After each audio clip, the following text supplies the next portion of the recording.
Bismillah, walhamdulillah, wassalatu wassalam ala rasulillah, wa ala alihi wa sahbihi wa man wala. So let's get started. People are ready, inshallah.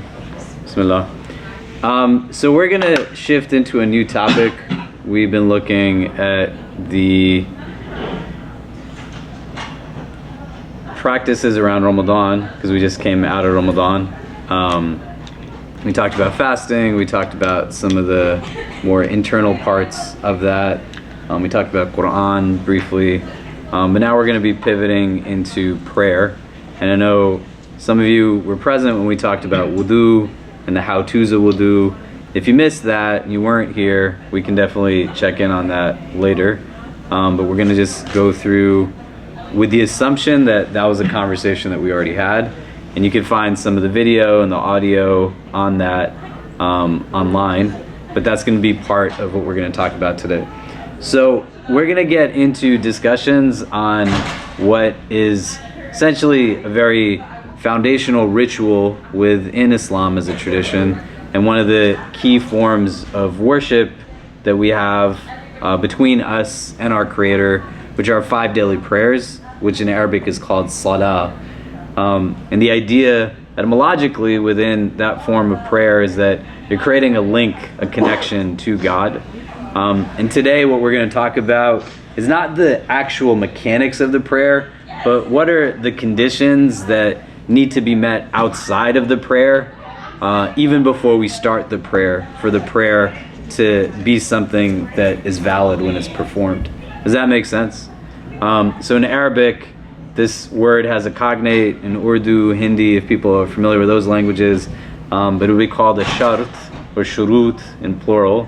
Like, what are these conditions that you would need to have for the prayer's validity, but outside of it? And then next week, we'll talk about what are the integral components, like the mandatory parts of the prayer itself, standing, a recitation of the Quran, the bowing, etc. What are some of the things that are necessary components? Meaning if you didn't do them, it doesn't mean that the prayer is invalid, but you'd have to do what's called like a prostration of forgetfulness. What are the things that are recommended and what are the things that are disliked in the prayer itself? But right now we're going to just talk about things that are kind of outside of the prayer but linked to it, that are conditions that have to be met before one goes into prayer. Does that make sense? Okay, so just really quickly again, as people are trickling in, if you want to take a minute, just introduce yourselves to the people sitting around you, and then we'll get started with just the first one and work our way through it. But yeah, if we just really quick intros to people sitting around you. And if you're online, if you want to just write in where you're coming from, introduce yourselves online as well, that would be great, inshallah.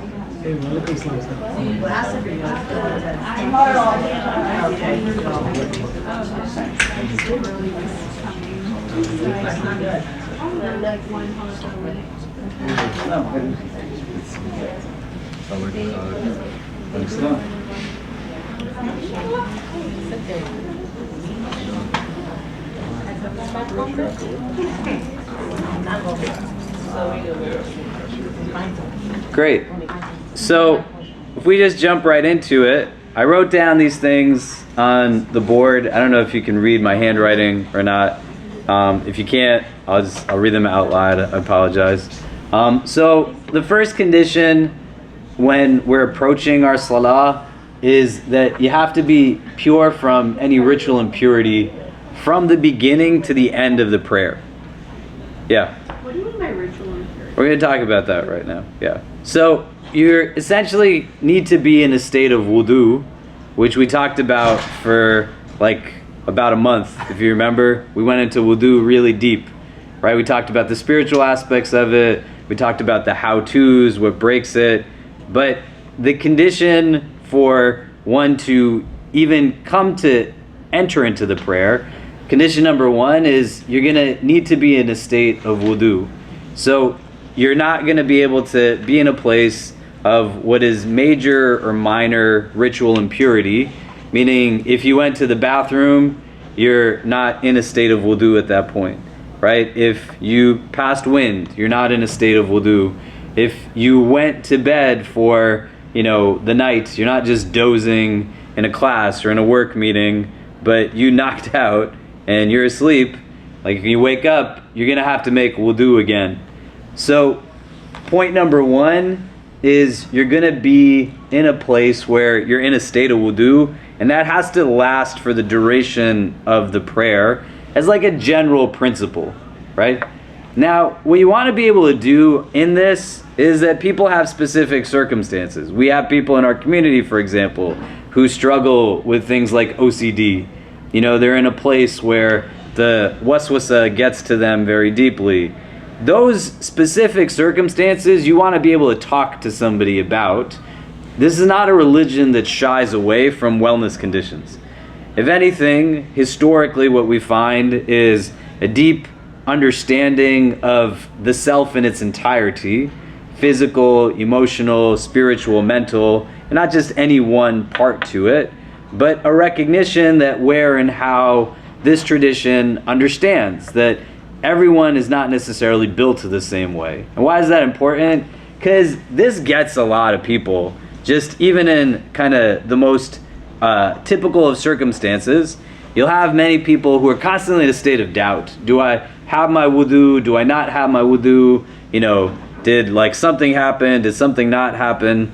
You want to be smart about this too, right? Condition number one, because it's from the beginning to the end of the prayer. So you're going to meet like lots of Muslims who are going to be in a place where when you talk to them, they're just fidgeting a lot, they're moving around a lot as they're going to prayer, and you're like, what's wrong with you? And they'll say, I have to go to the bathroom. And they'll say, well, why don't you go to the bathroom? And they'll say, I don't want to redo my wudu again, and I'm going to have to pray Maghrib in a little bit. And they're like literally dancing around, squirming, trying to hold everything in. That's not how you want to approach your prayer. Do you know what I mean? If you understand that this is something that has to be from start to finish of the prayer, and you want to maintain that state without any distraction, then just deal with whatever it is that's going to come up that you know is going to be there, that allows for you to have a peace of mind. But wudu is something that has to be present in order for you to approach the salah. Does that make sense? Yeah, and we talked about wudu a lot. You don't have to redo your wudu every time you pray. But if you break your state of wudu, then that has to be redone before you can enter into the prayer. Yeah. What if you can't remember if you have it or not? So the default is we have in our tradition things in our legal tradition. There's things that are called maxims, and there's one that says certainty is not lifted by doubt. So if you know you made wudu and you're kind of wondering, do I still have it or not? You go with what was certain, that you made the wudu. Does that make sense? Yeah. If something comes up, right? Or you talk to your friends or people in your family. My kids are 7 and 10, and they are just like any 7 and 10-year-old. Most of you probably met them during Ramadan or saw them running around, right? They're really nice kids, mashallah. Anytime I say to my kids when we're going to pray together as a family, hey, do you have wudu? No matter what, the first answer is always yes, right? And I'm like, how? When did you even do it, right? And they're like, well, let me think about it. And my son will say, I took Baba like a bath like 12 hours ago. And I'm like, bro, what are you talking about? Right? My son will go through that process. My daughter will, but they'll sit and they'll think about it. But for some of us, we just fundamentally get to a place where doubt gets the best of us. You don't want to give in to doubt. You want to be in a place where what's certain is what you go off of. And then if you think about it, right, you trace your steps, you kind of do your best.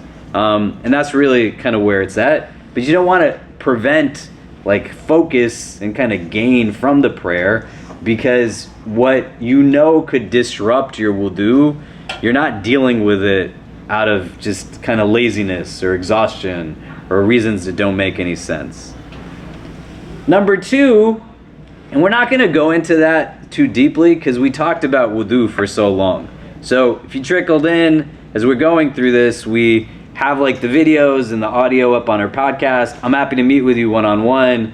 we'll likely circle back to this when we start all over again the next time we do this. But don't let the idea that you missed like a session or two be something that prevents you from it.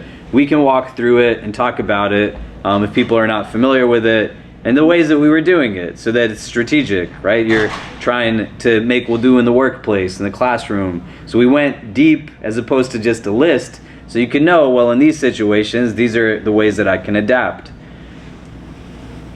Number two, the body and clothing has to also be free from any types of impurities. And this might be something that you feel like is a given, but for example, making wudu in and of itself is not necessarily the same as ensuring that, okay, like I've washed from my body anything of urine or fecal matter, or I'm in a place, for example, where my clothes might have something on it that are considered to be, from a religious standpoint, impure, that I want to make sure those clothes are also clean. Clothing in our tradition relates to the body in a way that what constitutes clothing is that when you are wearing it, it actually like moves with your body. Does that make sense? So for example, if you're wearing your shoes and you took off your shoes and then you stood on top of your shoes while you were praying, then you're not wearing your shoes. Do you get what I mean? Your shoes are now kind of beneath your feet, but they're still clothing, but they're not clothing that you're wearing at that point in time, right? I have on a jacket. If I take my jacket off and I put it down, then we get into point 3 for a clean place of prayer. What I'm wearing has to be something that is also free of impurity. But if you're not wearing it, right, you take your shoe off, and at the heel or the base of your shoe, there's something that is not clean, but what you're standing upon is clean, then you're still praying on something that is clean. Do you get what I mean? It's the equivalent of if you took a prayer mat and you put it down on the ground where there's a lot of filth, but you're praying on something clean, and that's like the clean area. Do you get what I mean? Yeah. What's the ruling if like you come from like the gym and there's like sweating? Is that like impure? No. Okay. Sweat is clean, right? In the sense that like it's not one of the things that are considered. Yeah. I have another question that's maybe silly, but I was thinking like if you pray outside, like when you put your prayer mat down and then like it's dirty, but like on the bottom half, like you just like throw it in the wash, or Yeah, we're gonna talk about it when we get to 3, okay. which is a clean place of prayer. But your prayer mat isn't your clothing, because it's a mat that doesn't move as you move. Do you get what I mean? So your clothes have to be clean and free of any kind of impurity, and your body also has to be cleansed of any kind of impurity. Yeah. So like when you put shoes, so like you're walking outside, it's pretty dirty. So like the bottom of the shoe, that matters. The default of things are that they're clean unless you have a reason to believe that they're not clean, right? So if you're walking and you step in New York City, there's like a dog that just peed in front of you, right? And you stepped in it, then one of the reasons why we're removing shoes quite often in masjids is because shoes can track a lot of things of dirt and jasa and this kind of stuff. But if you're in a place where people will have different perspectives on some of these things, some people will say, you gotta take those shoes off no matter what. And some people will say, if you're outside and you're not aware of like what you're praying in or whatever, or it's cold outside, it's snowing outside, these kinds of things. But fundamentally, the idea isn't that just because you're wearing a shoe outside, that what is accumulating on it is going to be, from a religious standpoint, considered impure. Do you know? Does that make sense? Yeah. And these are things that you're going to see. Different people will do them in different ways. When you're praying individually, you are going to pray kind of in accordance with what, you are going to make that decision for yourself. Do you know what I mean? And we talked about wudu, for example. If you remember, I used the example of my Tims. And like I wear them purposely when I travel on planes because they constitute all of the requirements of what you can wipe over when you're making wudu. So you don't have to remove your socks and remove your shoe in your entirety, because the boot goes above the ankle. You can walk a certain distance in it. It's not perforated or permeable by water, all those things that we discussed. So in order for me to be able to pray with that condition, I'd have to keep that shoe on. You see what I mean? Does that make sense? Yeah. The body and the clothing must be free from impurity. You also just want to be smart, like what you're wearing. And we're going to talk about wearing clothes here that cover the body in a certain way. But here too, like, just be smart about what you're wearing in the course of the prayer, right? Shouldn't be something that is, you can come in, man.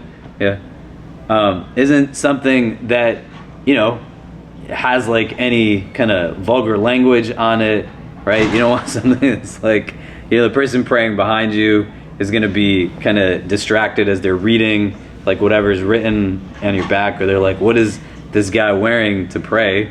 Because you're in a state of prayer. You want like the clothes to also be something that are going to be indicative of like, hey, I'm standing in front of God right now. Do you know? I'm in this place where the entire experience is not just a prayer of the body, but it's a prayer of my heart. I don't want to just be in a state where my body's prostrating and bowing, but my heart is also prostrating and bowing. So you think out when you go to do anything, what helps you to get into a mindset? You're going for an interview of some kind. You're going to go meet, the person you want to marry, their parents for the first time. You're going to be in a place where you're getting yourself ready and presentable. And so where there's an understanding that also you want to allow for yourself to fall into kind of a mindset that is as integrated into the prayer as best as possible, by like wearing clothes that are indicative of, hey, this is like the act that I'm engaging in.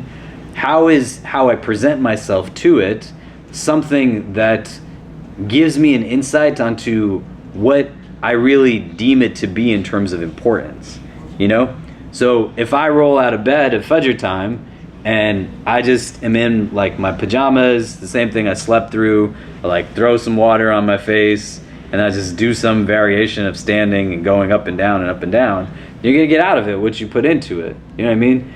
But I've met people who, for their entire lives, they have like just a prayer outfit that they have in their home, and it takes like 2 seconds for them to throw it on, even if what they're wearing is totally fine. Like what everybody's wearing right now, nothing is like inappropriate as such, but you get to a place where you're like, this is what I wear when I stand in front of God. I put some mindfulness into it, some thoughtfulness into it. Do you know what I mean? It might not be as easy when you're out in the workplace, you're in class, you're trying to navigate some of it, but when you're at home, you're there, you have more of a comfortability. You're going to the mosque, you're going to gatherings where there might be other Muslims, and they're going to pray, and you're in a place where you can anticipate that where some of the day might be a little bit more hectic, here's now an opportunity for me to engage this at moments of ease that allow for this to increase some of the presence. Do you see what I mean? Does that make sense? Yeah, go ahead. This might sound like a bad question, a crazy question, but like for instance, one of my part-time jobs does work with a lot of dispensaries. I help them with their businesses and stuff like that, advertising. But smelling like marijuana is something that's kind of don't really know how to go about that. I mean, I understand what you're saying and the principle of like presenting myself towards God, but what is like the baseline on how you smell? I'm not high, but I do smell like marijuana. Is that like We can talk about that separately more, but just to give you an idea, for example, like I own a butchery, I don't know if people know that, and when we opened the butchery, me and my partners, I told them we should learn every part of what goes into butchering. And so for a butcher, for example, because of the nature of their work, there's an exception made in terms of the clothing that they wear, because it's going to at some point have like certain things that the norm is you shouldn't be wearing that kind of stuff, right? Or there's other things that we'll talk about when we talk about clothing, for example. In the Hanafi school, there are two opinions for a woman what's considered an aura in terms of her forearm showing, right? And some of what they say in the Hanafi school is that because there's certain tasks that women would do on a daily basis, they could be, in medicine, like doing things, or work that necessitates them having like forearms exposed, that there's indication that in those specific situations, if a forearm is exposed, it's not the same as if just, the normal course of action is that it should be covered. Do you get what I mean? But let's talk about that offline, and see kind of, where we can land on that particularly. But those are certain things that do come up in certain regards, right? It's not the norm, even with fasting, for example. There were people who, if you look at fiqh books, people whose jobs was to like harvest food and work very deeply, laboriously, were sometimes given the exemption from fasting if they weren't able to perform their job because of the fast, and their job had a time sensitivity to it. So if they didn't harvest the crop at the time that they needed to, then like they wouldn't have anything to eat, and people wouldn't have anything to eat. So the specificities of it though are not kind of devoid of what the normal principle is. Do you know what I mean? Yeah, go ahead. Yeah, I was kind of playing with that in my mind, like if, I worked with my brother painting houses over the summer, right? Scraping lead paint. I'm thinking if I, wash up as much as I can, but I got dust on me or whatever, and the intersection of like intention and circumstance, right? If it's not your like all the time, or the bar that you set to be covered in dust. But it's not a problem. Like if you had dust and paint on you, those aren't things that are considered ritually impure. Okay. Right? And there's actual hadith where the Prophet says that God loves to see his servant come to him, in this kind of state of need, in certain ways. Right? You're still well groomed. Doesn't mean when you're going to pray, just like take a bucket of dirt and throw it on you. Right? That's not the idea. But even when you're on Hajj, for example, you're in Hajj, you're in your ihram, the white clothing. If you've ever seen like pictures, or if you guys saw pictures of Mecca from Ramadan, where people are praying around the Kaaba in the last nights of Ramadan or on the day of Eid, on that first like area around the Kaaba, they only let people in right now who are performing Umrah, the smaller pilgrimage. So the men are all in the white garb. On Hajj, you wear that for a series of days, and you're getting covered in dirt and dust and all these things. Those things aren't problematic, right? So when we talked about what makes wudu and what are these things that from a religious standpoint are considered substantively impure, if those things are on your clothing or on your body, you want to remove those things and cleanse yourself of them as a condition for the prayer, right? And if these conditions aren't met, what we're saying is the validity of the prayer is not met then, right? The prayer in and of itself is not valid at that point. A clean place of prayer is the third that you would need, right? So I'm getting ready to pray. What are the things that I need in order to pray? So in the Hanafi school, these are the conditions that you need in order to pray. A clean place of prayer, the default is that everything is clean unless there's a reason to believe that it's not clean. Does that make sense? So you could go and pray on the sidewalk right outside the building. You can go to Washington Square Park and you can pray over there. You can go and pray. There's like men who drive taxi cabs that literally pray on the hoods of their taxi cabs. They can pray over there. The default is that things are assumed to be clean unless there's a reason to believe or understand that they're not clean, right? The physical presence of something, the discoloration, the smell, these are the kinds of things that would give us indication, And if you're in a place where you like literally see something in front of you, then that's what you have to go off of. Yeah. What's the ruling of like having a prayer mat? Is that like recommended? Is it required? All the prayer mat is that you essentially are carrying with you now something that is a clean place to pray. But it's not a requirement as such, right? And it's not something that's sanctified. It's not like a sacred object in that way. And so to go back to Anna's question, like when you have a prayer mat, and you're putting it down, some people are very meticulous when they fold up the prayer mat so that when you fold it, the underside is not touching the top side. Do you know what I mean? Does that make sense? Right? So you can fold it in a bunch of different ways. Like you could roll it up and then the underside will touch the top side. Doesn't mean if the underside touched the top side, like the prayer mat is ruined. No, like that's not what it means, right? But when you see people being very meticulous with it, what they're doing is they're avoiding the bottom from touching the top, because you could put down a prayer mat. It doesn't mean like the whole place in the whole like space has to be clean. Just the place where you are praying and the parts of your body that are going to touch the ground, those places have to be free of anything that's considered to be ritually impure, right? So if I went and prayed in Washington Square Park near the dog park, and there's all kinds of things around the dog park, but like right where I'm praying is clean, that in and of itself is still a clean place for me to pray. The hadith says that the entire world is a masjid, you know? So you can pray like more or less theoretically wherever you would want to, but you have to ensure that the place in and of itself is also a clean place. Yeah. So like usually, I carry like a scarf with me, but there are times I don't. So is it better to like wait when I have the scarf with me to pray, or like pray without one?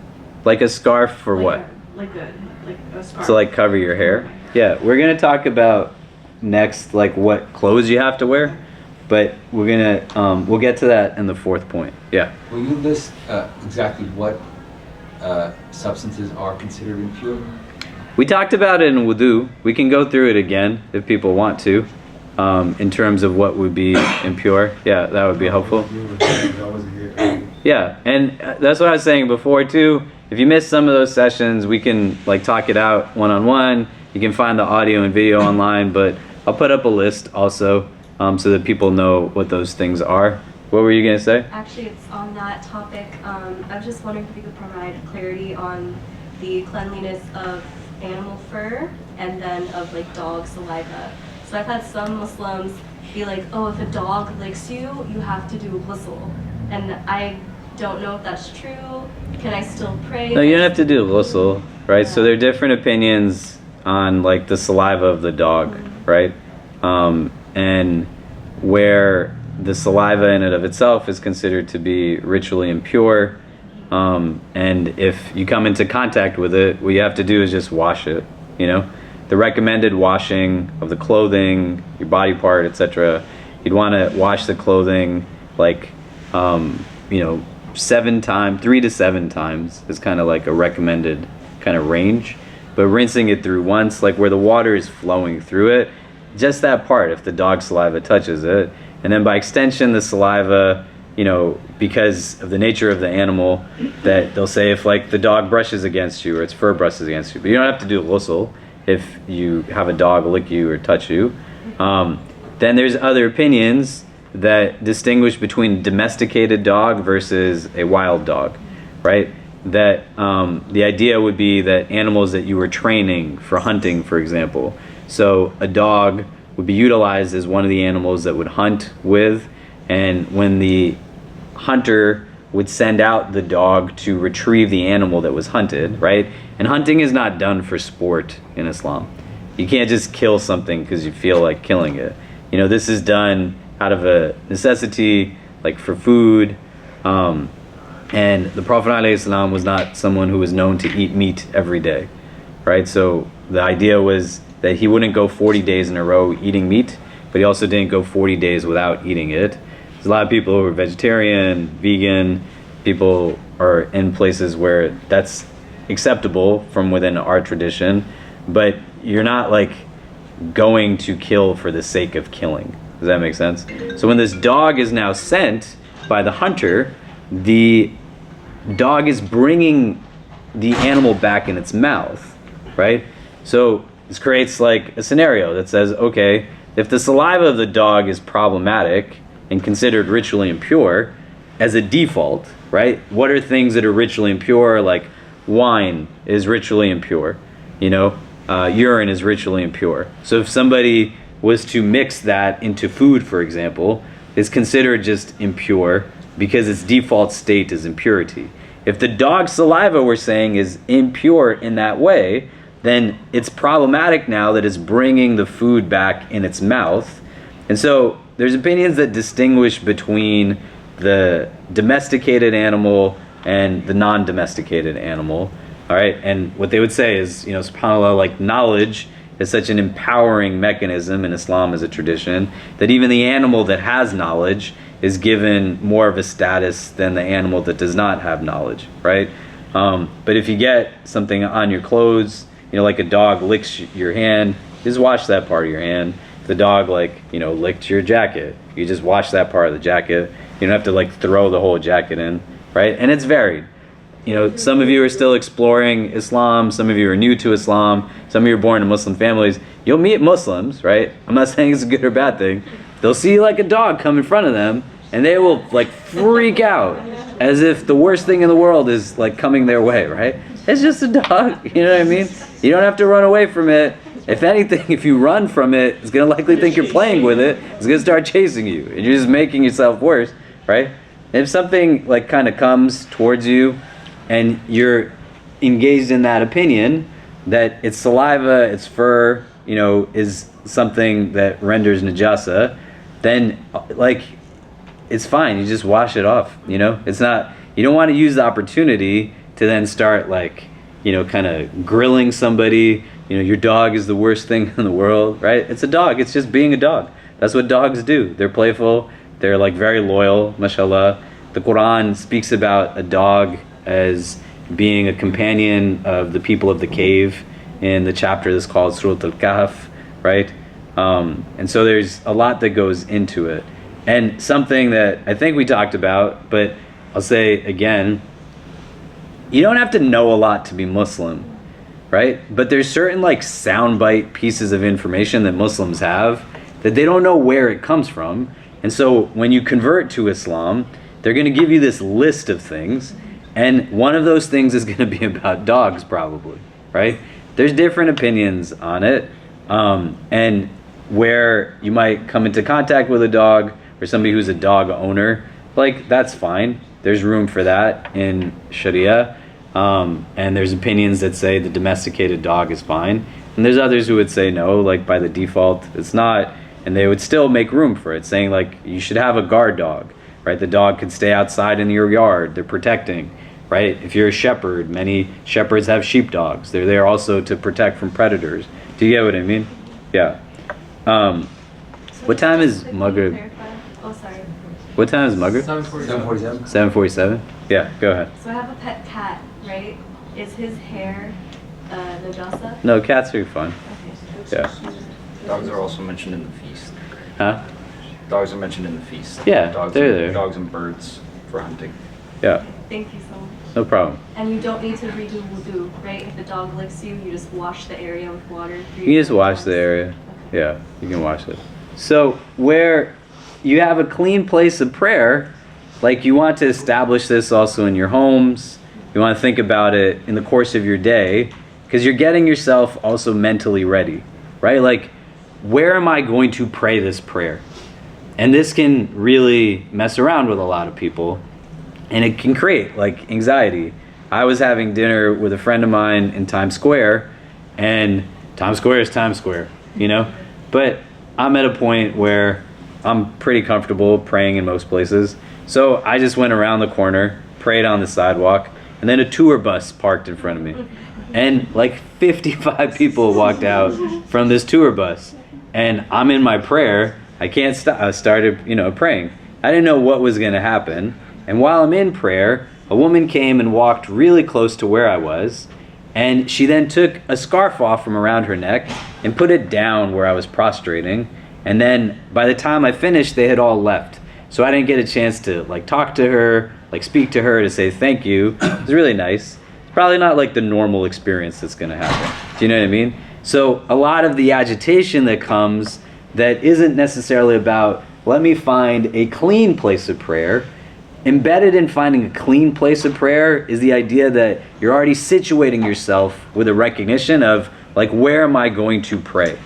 In the course of my day, I know that I'm in this building at this time. I'm, in this part of the office building at this time. Like, how do I preemptively understand what the next day is going to look like so that I'm able to execute on this, and that I'm now not in a place where I am limiting myself, but I'm able to perform the prayer as best as it can be. We're going to talk about the integrals of prayer, the fara'id. If you remember, we did like the spectrum of what every act can fall into: obligatory, recommended, impermissible, etc., that thing. And if you weren't here, we'll go through it again. Don't be overwhelmed by it. We'll go through it if you missed those classes.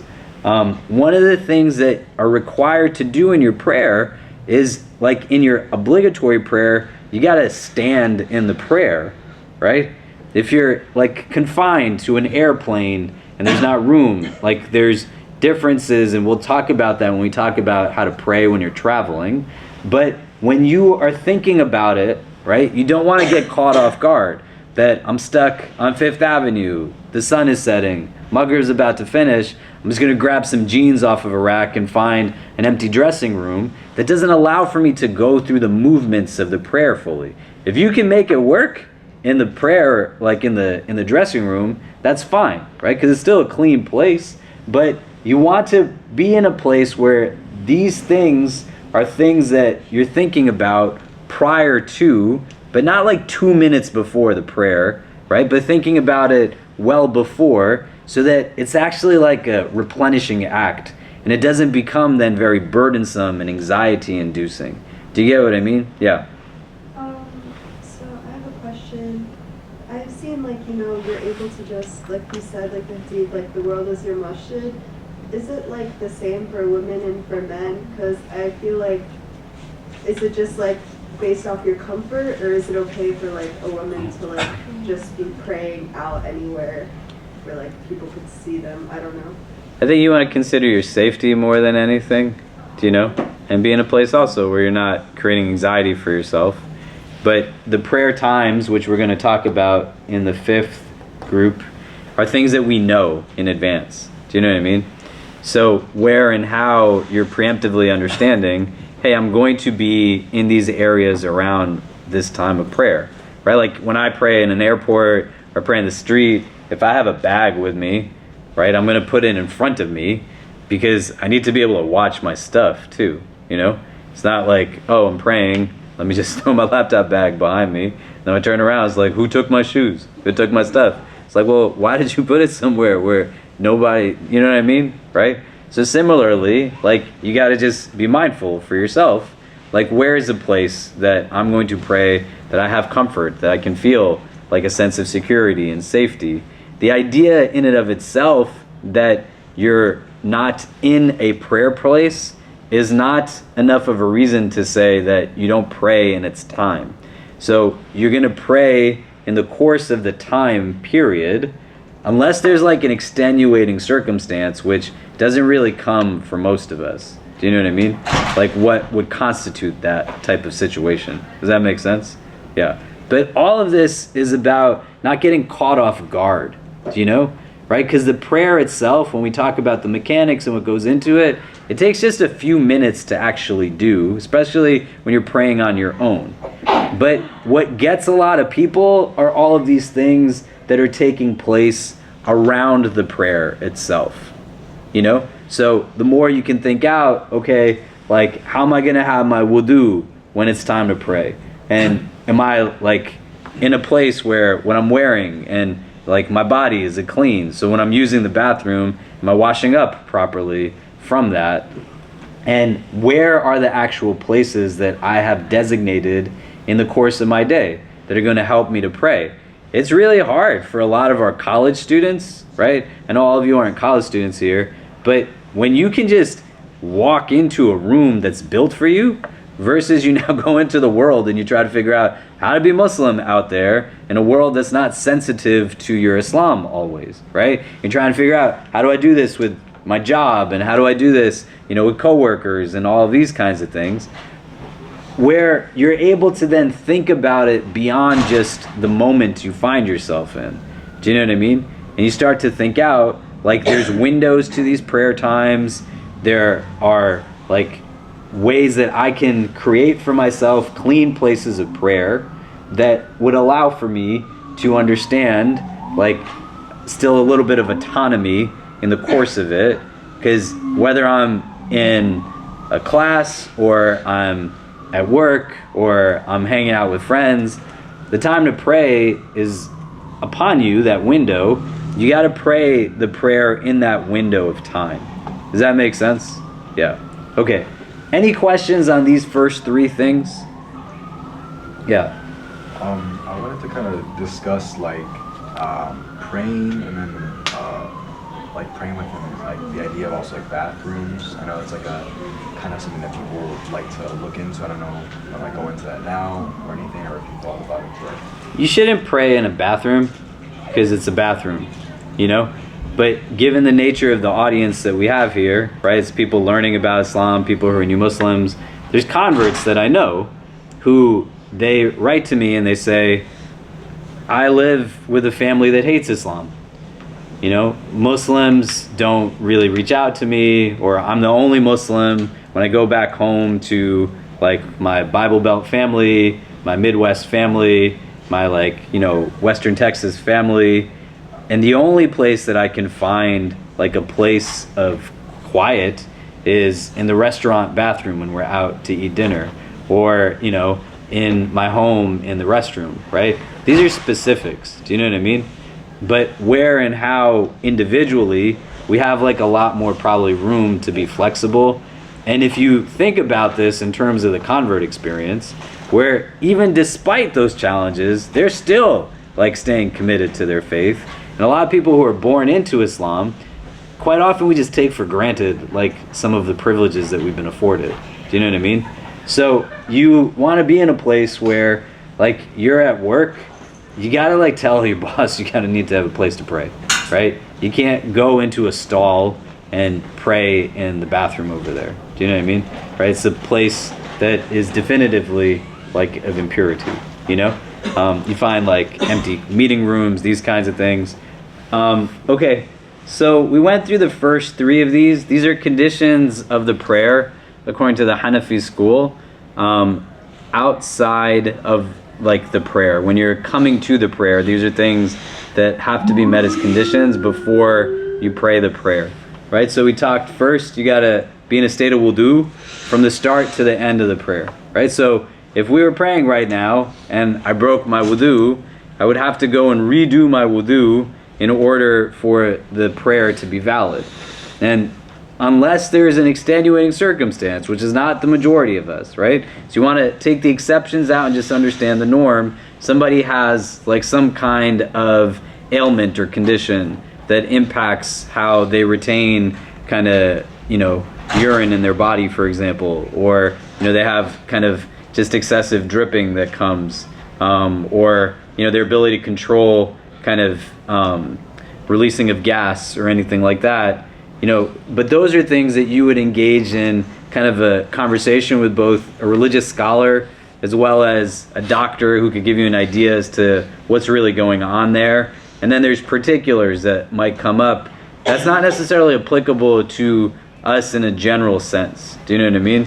So wudu, you want to make sure your body and clothing are also clean. If we're talking about what constitutes an impure substance, so what we would find here are things like urine, fecal matter, wine is considered an impure substance, blood, things that would also come from animals in these regards as well, seminal fluid, pre-seminal fluid, sperm. You know, these are all things that are considered inherently impure. In order for that now in point number 2 to be something that creates a challenge for us, the transference has to be something that also takes place. So if you have like a dry substance and it doesn't transfer to you because it's dry, then it's dry. But if it's wet, then the transference comes more into contact with you. Does that make sense? Right? But at a baseline, like, don't pray any place where there's pee on the ground, right? Don't pray any place where a dog just pooped, you know? And if you have a mat with you, you can put a mat down. All mats aren't like big and thick. You can get really thin ones, traveling ones. And the places where your body is touching the ground is where it has to be clean. So that's not like, you know, I need a 10-foot radius around me to kind of be, but just in the place where you're going to be performing your prayer and your limbs that touch the ground. We'll talk about this as we go through the mechanics of the prayer, like how your body is positioned and what parts of your body need to be touching the ground, which ones should not be touching the ground. But a clean place, your body enclosed free of impurity in a clean place of prayer, meaning that the place that you're praying is free also of these impurities. And you want it to be a place where also it's now not, the cleanliness of it is attached to the validity, right? So this is outside of the validity, but for example, you know, you could go and pray in a place that you know purposely is just going to be fundamentally distracting for you, right? There's all kinds of sound and noise circulating. You just want to try your best, right? We're in New York City, right? The noise doesn't necessarily stop in too many parts of the city. We were praying Dhuhr earlier. There was some kind of party going on in Washington Square Park, right? We prayed Eid in the park on Friday. I don't know how many of you here were on Eid with us in the park. It's really nice, right? Alhamdulillah. The night before, on April 20th, it was like a crazy party in the park. Do you know what I mean? We're praying here, we have a beautiful view of the park, but whatever happens in the park, even if it's not a party, Bernie Sanders campaign in the park, there's like hundreds of thousands of people in the park. Obama spoke in the park. We get front row seats every time this happens. You can just sit outside the window and see whatever's happening in the park. But all that noise is going to carry in to the room. Does it mean that the validity of the prayer is attached to that? The cleanliness is here in that sense, like in terms of what is physically clean. So outside of that, you want to just do your best to also make sure that you're not situated in places that are going to be very distracting and kind of draw your attention away. Does that make sense? So we're going to move into the fourth bucket here.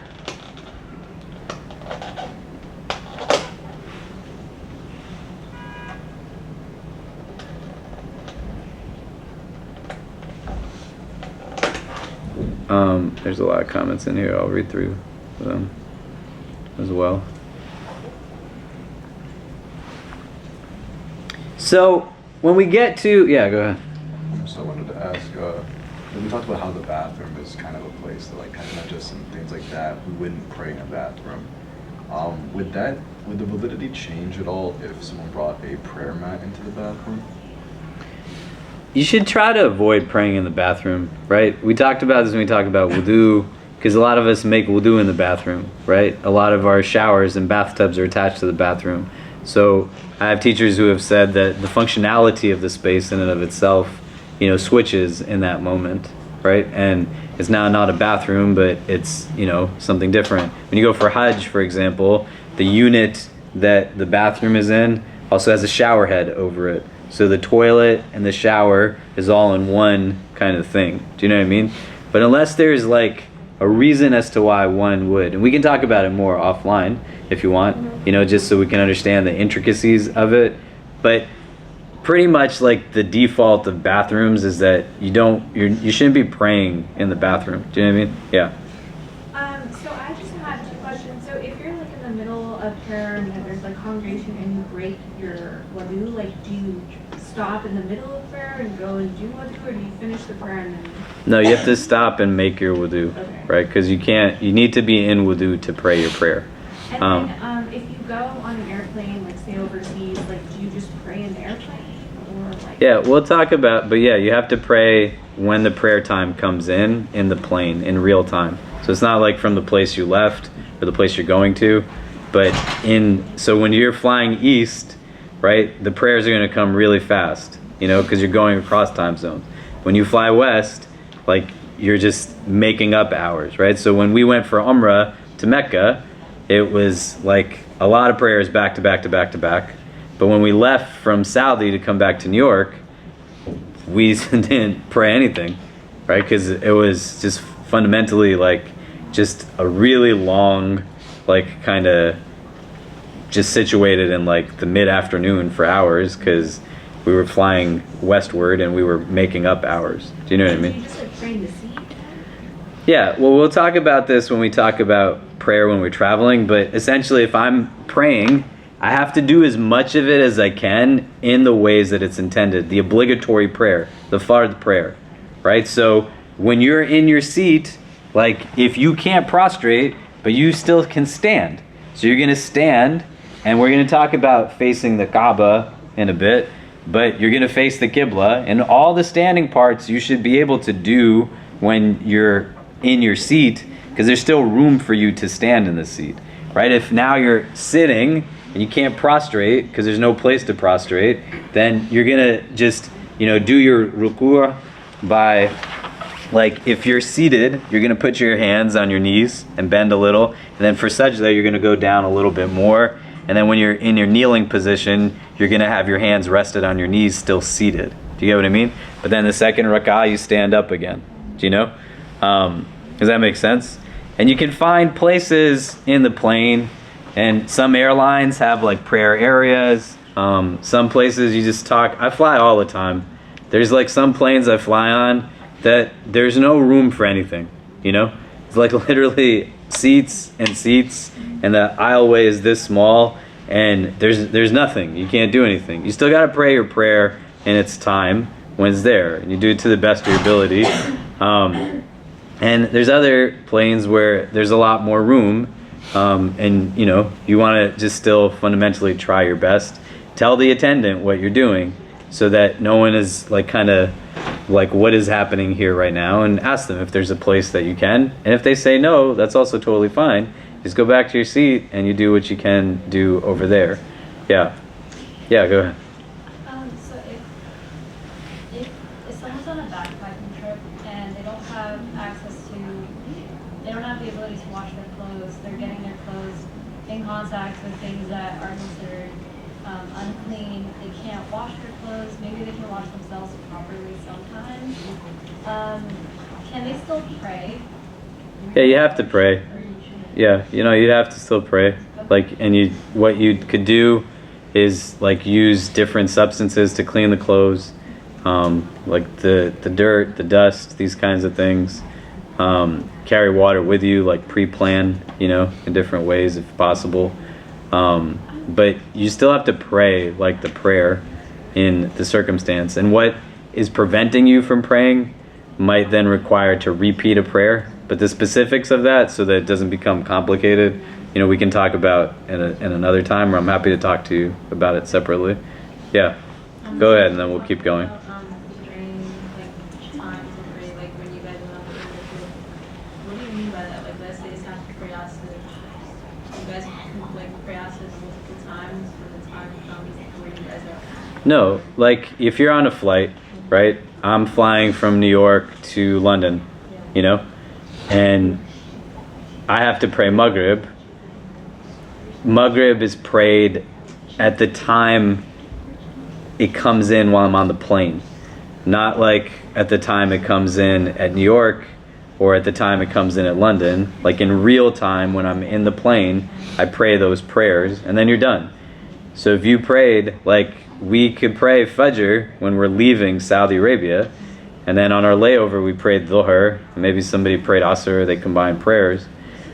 But then you might not pray anything for 12 hours coming back to the States because you're just in that prayer time for the next 10, 12 hours because you're making up the hours because you're going west, right? The time zones are kind of going back. Like California's 3 hours behind us. You see what I mean?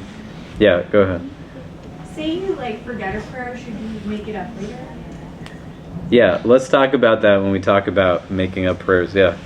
A question about the real time. How do you know on a plane? Because most of the apps that I have are connected via internet somewhere. So when you're on airplane mode, it just defaults to where. You should plan before you leave and just know what the flight pattern is. And we're going to talk about the prayer times so that you start to learn how to tell the time of the prayers from the sun, which isn't really as hard as one might assume that it is, right? It's everything in our religion that everyone is entitled to access is purposely like very easy. So none of it's supposed to be unnecessarily complicated, right? Like many of you are converts, some of you are thinking about Islam. To become Muslim, you just say the Shahada. That's it. There's no prerequisite course of study. It's not about so-and-so validated your Islam or this or that, whatever. You only say the Shahada, because anybody can be Muslim if they want to be, regardless of their culture, their race, their class, their ethnicity. It's purposefully a very simple process, because anybody can do it if they want to. If it was very complicated, it would pose undue hardship on people, because we're so diverse, right?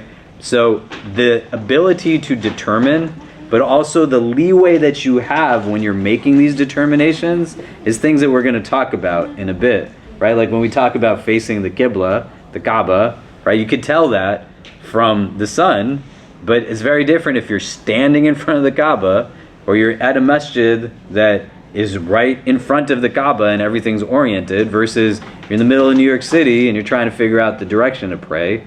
Like that's where there's kind of leeways on some of these things, and you want to know those, so that you're not giving yourself anxiety or headaches on things. Let's just continue and then we'll go.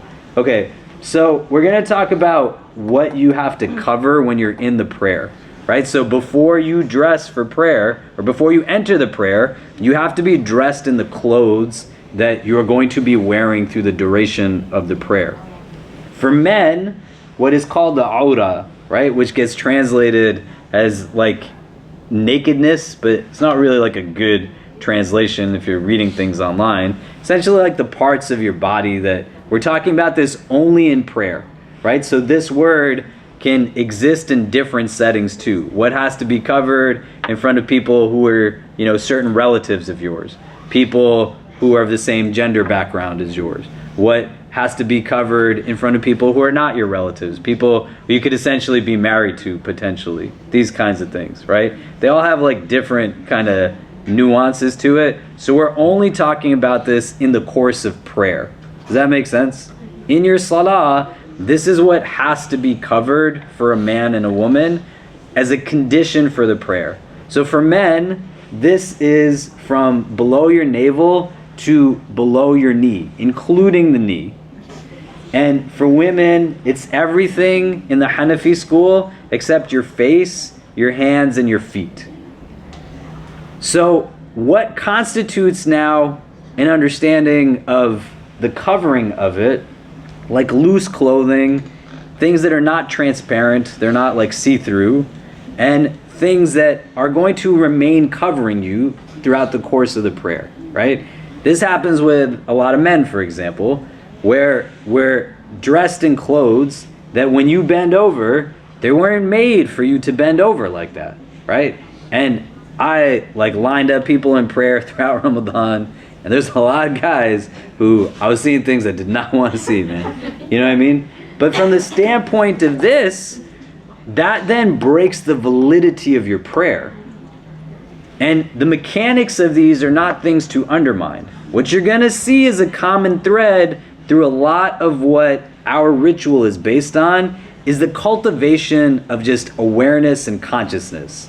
You're conscious of, are you in a state of wudu or not? Is my body free of any impurities or not? Is the place that I'm praying in clean or not? Right? The mechanics in and of themselves, they're giving you wakefulness before you come to the prayer.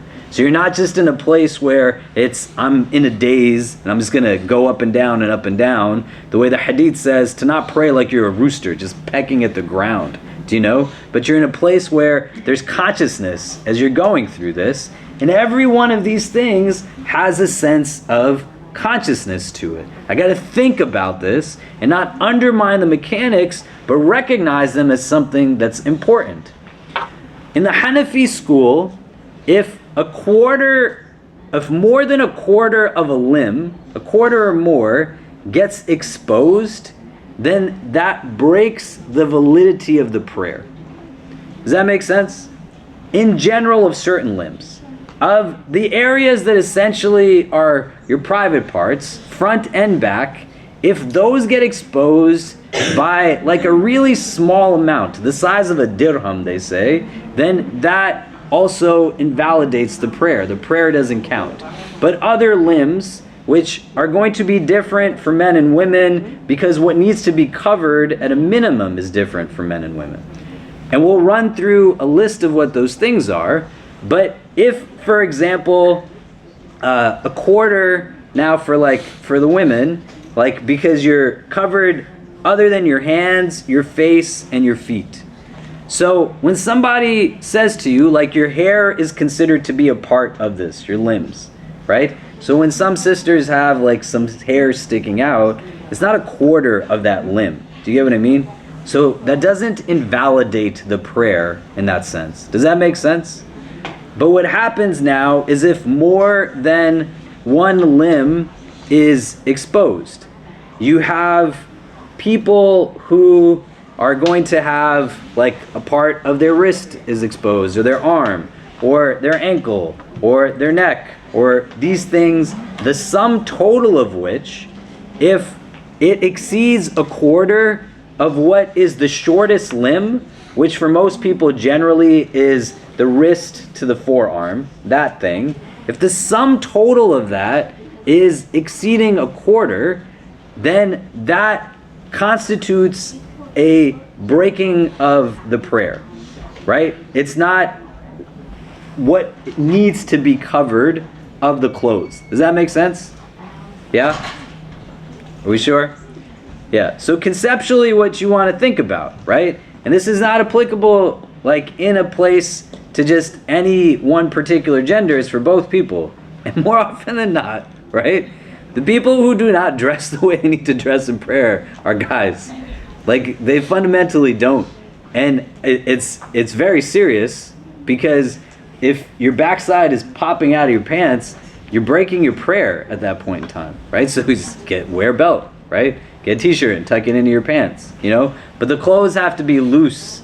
They have to be things that are also kind of mindful of, like, I'm in a state of prayer. We don't want to like limit this to conversations that become devoid now of like cultural understandings. This is why we read Islam and the Cultural Imperative some weeks ago. If you didn't read it, you should read it. Dr. Omar Farouk Abdullah. You can Google it online. It'll come up in a PDF. You don't abandon your culture to become Muslim, right? Islam is not about committing a cultural apostasy. So wear like all the things that you want to wear and be in those things. We're talking about in the state of prayer.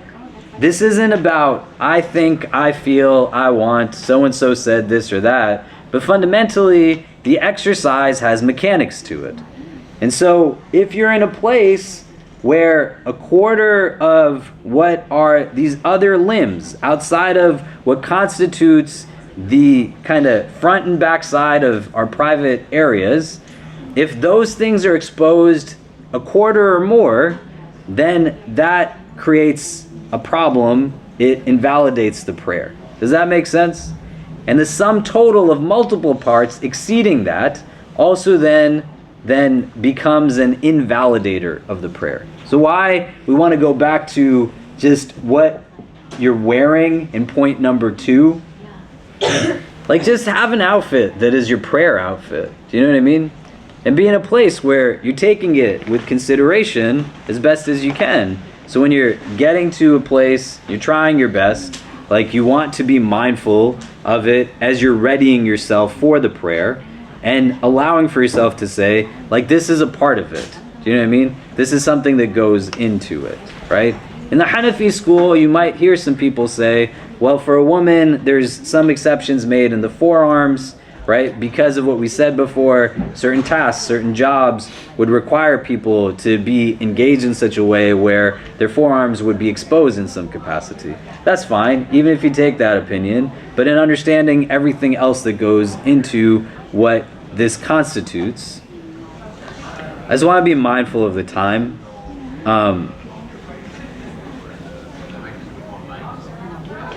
I want to get through the other things really quickly. So if we understand this point conceptually, then next week I can tell you like what the breakdown is of the lists of what each limb is, so that you just have that. But you can also like Google like, you know, limbs in prayer, like aura, like what limbs need to be covered in prayer. You'll get a list of what those things are. But just so we don't go too much over time, why don't we just go through these other things? Number 5, the condition is that the prayer time must have entered, and you have to have surety that the prayer time is on you, right? So you have all these apps that tell you when the prayer times start and finish. The way the prayers function for us are based off of a cyclical pattern of the sun. So if this is the horizon, essentially there's so much that goes into this religion that builds like an elemental relationship, right? Wudu is with water, right? The Qibla you can tell from the sun. The prayer times with the sun and the stars and the night and the moon and whatever else. The start and end of months through the moon, you know? You're not supposed to be just like stuck staring at a device. You're supposed to like engage the world around you and build a relationship with it. Do you know what I mean? So when you are in a place where you're trying to figure out the prayer times, you have these apps. You have all kinds of websites. They tell you these things. Don't look at them only when you're trying to pray that prayer, but preemptively. Like, understand, okay, this is when Fajr is starting. This is when Dhuhr is starting. This is when Asr is starting. This is when Maghrib is starting. It's when Isha is starting. There's a hadith where the Prophet is asked, what is the best of actions? And he gives different answers to these questions in different narrations. But in one narration, he says, prayer in its time. And what's meant by that is not that you pray it right in the minute that it comes in, but in the window of time that you have to pray it. So if we look at Fajr, what's happening is that the sun is moving in its own movement cycle, right? And if this is the horizon, when the sun gets to different degree marks, and you'll find different places. I'm not trying to make it complicated, but you're going to meet people in the United States who do all of these things. You just want to be aware of it. You go to different mosques, and they're going to be giving you sometimes different start and end times to prayers. What they're doing it is based off of degree markings. So 18 degrees, 15 degrees, and 12 degrees.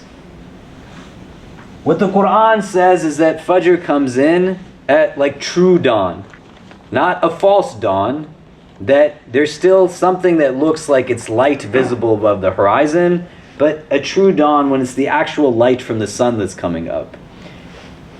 At 18 degrees, you have an indication of some type of light that is coming in.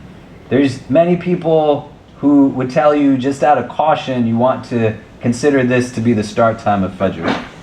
Then a lot more people are adopting like these degree marks of 15 degrees.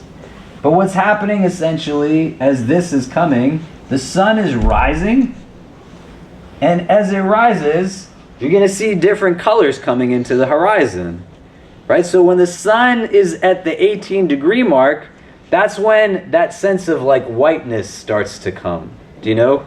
And the sky looks a little bit blue in that kind of frame, right? And when you're on a plane, it's really amazing, because if you're flying west from here, this way is not west, that way is west. If you're flying west from here, right, you can be in like a perpetual sunrise for a long time, and you can see all of these magnificent colors as you're like above the clouds. It's really, really beautiful to witness.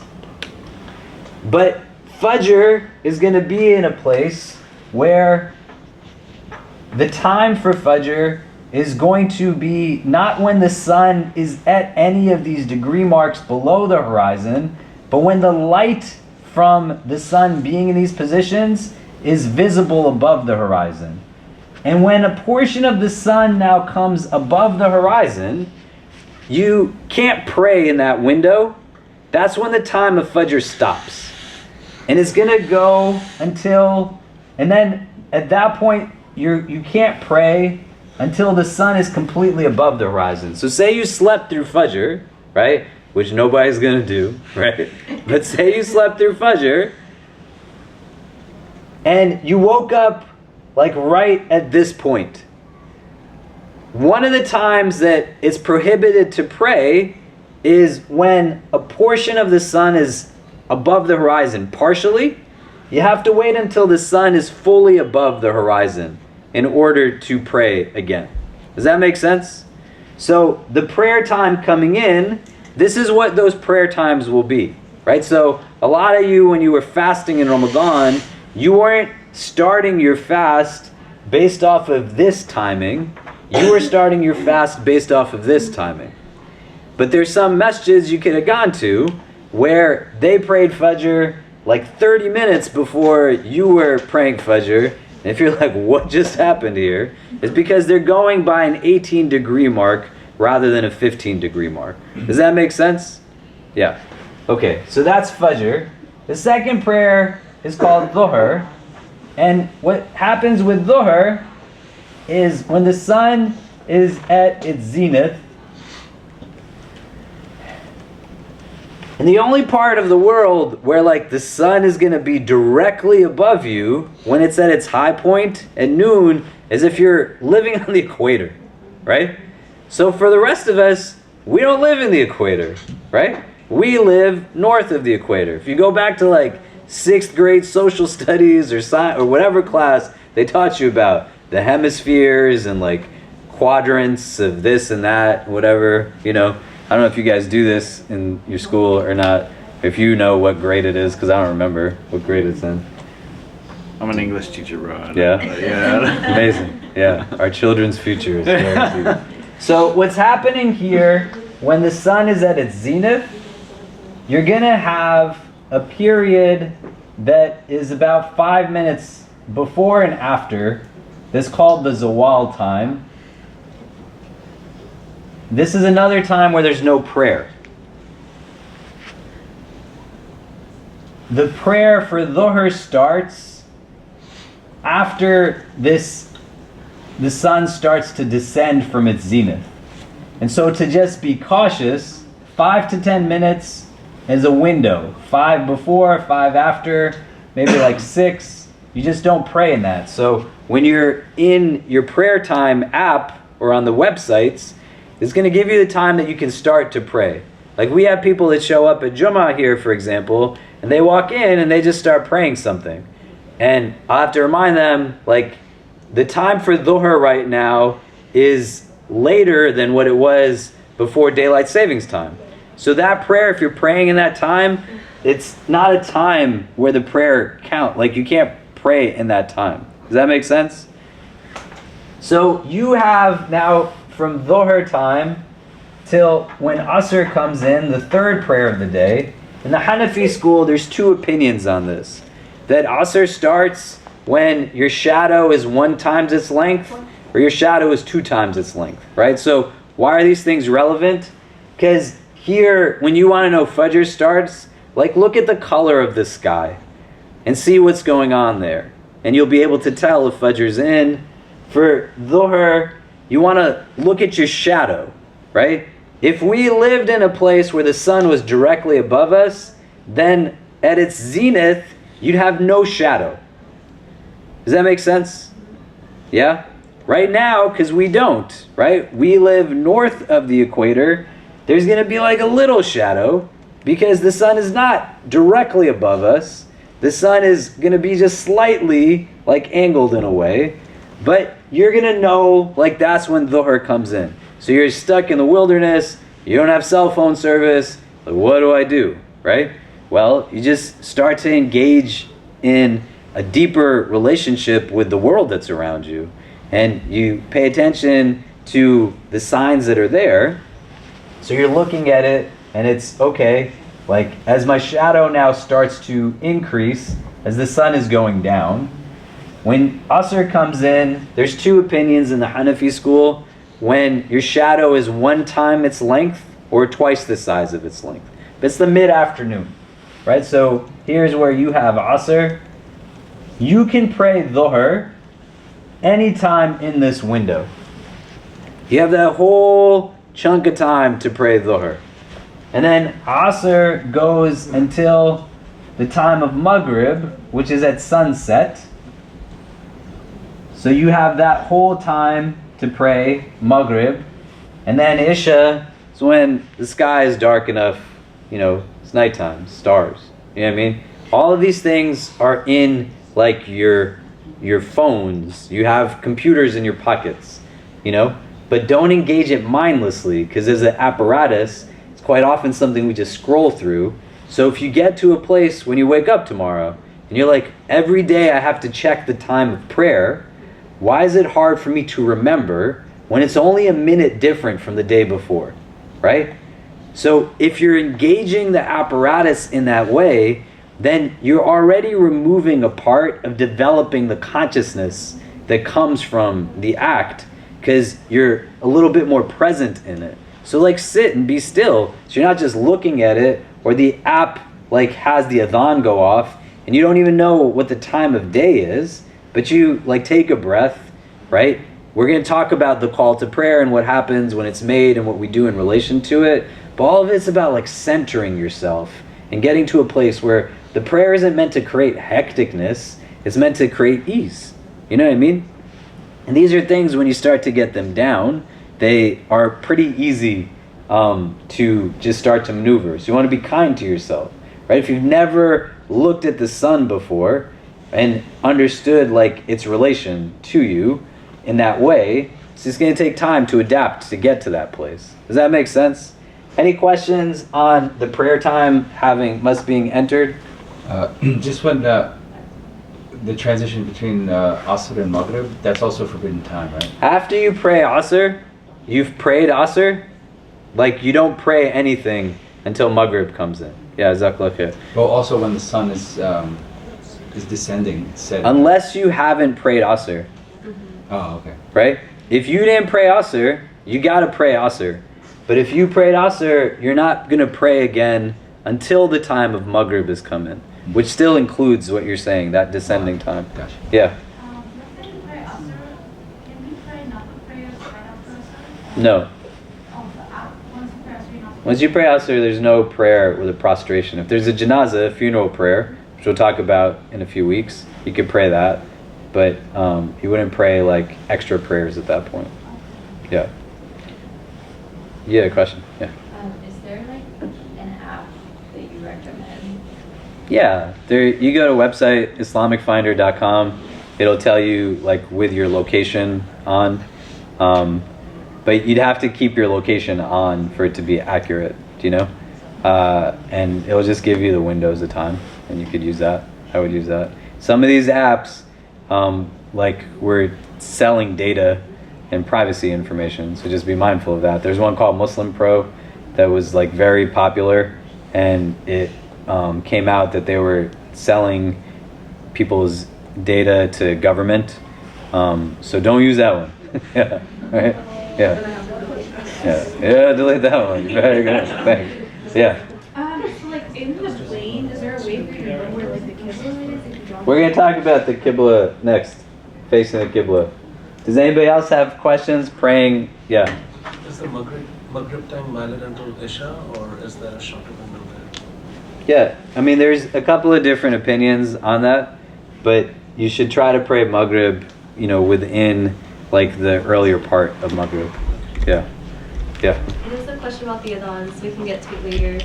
But my question is, if you're in a space like this or in a masjid where someone will probably make the adhan if there's people here, can you still make your sunnah prayers when the time comes in if the adhan hasn't been called?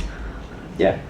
What would happen also is that people would pray their sunnahs at home. Right. Right? And there was a lot of reasons for that, that whole notion that there's not like a high bar of entry to Islam. It's not that you're discouraged to pray in a prayer room, but the idea also isn't that you would set a standard that is, this is the norm necessarily, So there's going to be some people who they're doing the bare minimum, and ours is not like a religion that's, let's be in competition with each other, but to give people this idea also that like, you're not a bad person if you are where you are. Do you know what I mean? And you're not in competition with somebody else. And so you'd see people pray their sunnahs at home. If you're not going home, you pray your sunnahs here, right? And we have a nice community, alhamdulillah, for the most part, right? Yeah. So I thought the whole idea was to pray your salah like when the time comes, like don't delay it. Like if there's Delay it means don't push it after the window. So I know I think like after the like the time like when the time for us is like an hour or like You can pray Asr, you can pray Dhuhr in any time in that window. And people who use words, right? And you want to be careful too when you're telling people about things. When you use words like better or worse, they're taking it as obligatory and haram when that's not what it means. Do you know? So if you have the capacity to do certain things, like you can go pray in the masjid 5 times a day. Go pray in the masjid 5 times a day, right? Can everybody pray in the masjid 5 times a day? No. Somebody says it's better for you to pray in the masjid 5 times a day. Like, maybe you can make that statement, right? But the person hearing it might be in a place where they're like, I have to, no matter what, do this, you know? And it ruins people's lives because we're not conscious of how our words are actually being heard when we're saying to somebody, this is better, or I heard that's better, or this is better. Better doesn't mean that it's an obligation, or it's worse doesn't mean it's a prohibition. Do you get what I mean? Does that make sense? So you can pray in the window of time, you know? And for people who are working, people who are in school, those are like very important things to know. You get what I mean? Yeah, okay. Facing the Qibla is a condition also. So you're going to face towards the Kaaba. You're going to face towards Mecca. In the Hanafi school, you have the leeway of 45 degrees in each direction after you've done your best, right? So it's not just, I'm going to stand in like a random way. But for example, like a lot of us have apps on our phone. If you don't have certain things turned on your phone, or your phone also is using an app that gets thrown off by like certain things, like there's people that come in here all the time and they turn on their phones, they're like, hey, the Qibla is that way. I'm like, no, man, it's not. And they're like, no, it is. I'm like, it fundamentally cannot be, right? Like, look at where the sun sets and look at where the sun rises, right? The sun, like, what direction does the sun set in? Huh? Yeah, and what direction does it rise in? Right? We know this. Do you know what I mean? So if you just pay attention to the sun and you see where it's setting over there and it looks beautiful, you see where it's rising over there. If the sun sets over there in the west, right? And west is that way, then that means east is this way, and north is this way, then northeast cannot be this way, right? Do you see what I'm saying? And when people are like, but the phone says that it's that way, you're like, well, the sun is right there, and it sets in the west, right?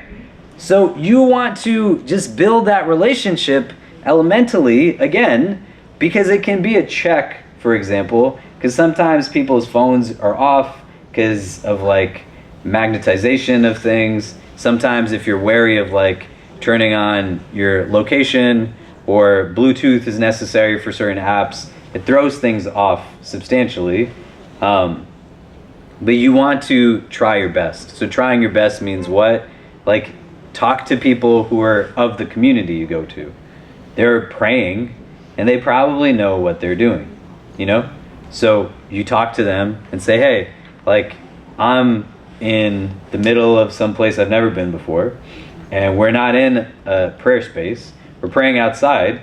Like, how do you pray in your hometown? What's the direction? It's cloudy. I can't see the sun. They'll be able to give you insight. You see what I mean? But you're doing your due diligence. You're not just like gonna do eeny, meeny, miny, mo and feel like, well, that's just the way that I did it. Google has online what they call their Qibla finder, and they're pretty accurate. Like theirs is pretty good, and it's Google, so they're also just like a beast at all things technologically. So it's something you'd want to maybe like kind of use if you're looking for an app. So what happens is, if you're in Mecca and here's the Kaaba in front of you, regardless of where it is you're praying around it, you're going to know what direction to pray in. Fun fact, if you're praying inside the Kaaba, then you can face wherever you want to. You don't have to face any particular direction. So if one day you go and somebody lets you pray inside the Kaaba, just pick and choose anything. But we're all facing the direction of the Kaaba when we pray.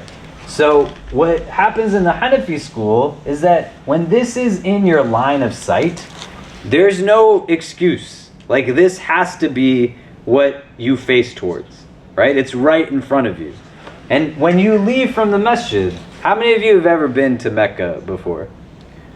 Yeah, great. So when you leave from the masjid, what happens is the area around the masjid, there's tiles that are also directionally facing the Kaaba. So you know, just based off of that. Just like you could go into a prayer room, and in ours, like these lines face towards the direction of the Kaaba.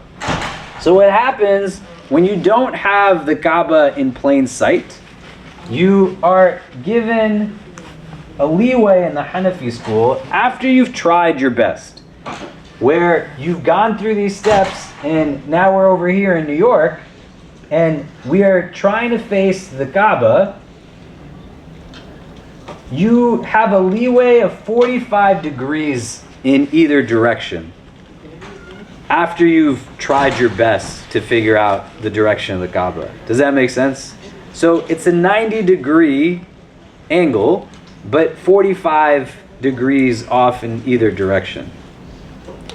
If you find out after you did all of those things and you completed the prayer that you weren't praying in the right direction, you don't have to repeat that prayer. The prayer still counts.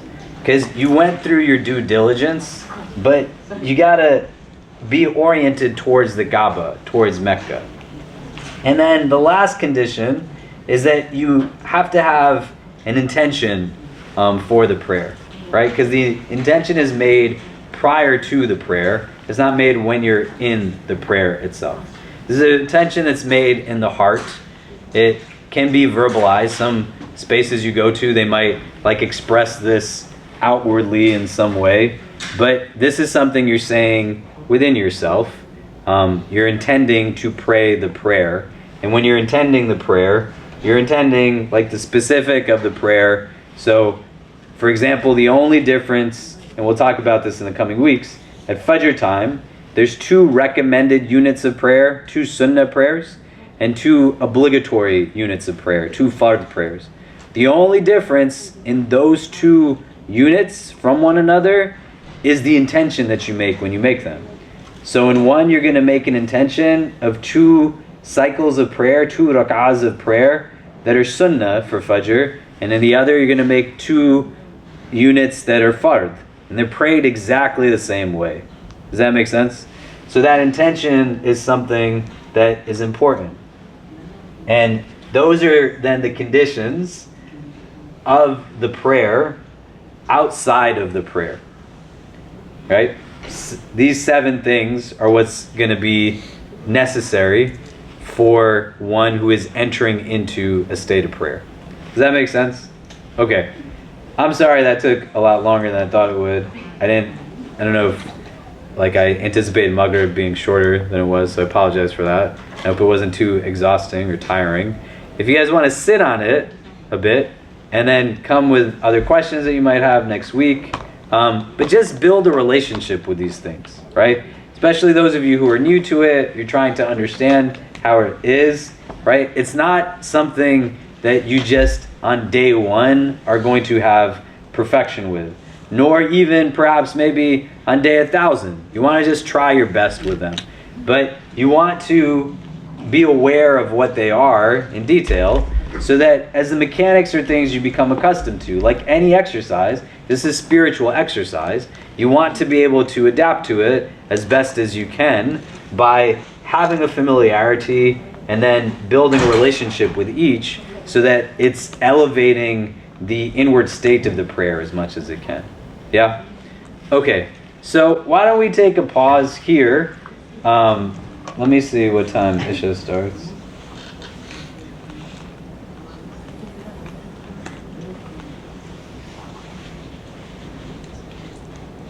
So Isha is going to come in like 15 minutes. If people want to stick around for that, we can pray together. If you need to head out, feel free. So next week what we'll start to do is talk about the actual mechanics of the prayer. So remember how when we talked about wudu, we talked about what was obligatory in the wudu and what were recommended parts to the wudu, right? So for example, your mouth and your nose, the number of times, the order, these are all recommended things. Outside of the other things that are just obligatory. And we looked at the verse that named these things, right? So we want to know what are the obligations. You want to know what are kind of the necessary and what are recommended. Because there might be times when you have like a short window of time to pray, right? And you have to complete the prayer. You don't want to do it in a way where you're adding stress because you're going through every single part because you don't know the distincting parts to it. Or like you're new to Islam, you're just getting familiar with it.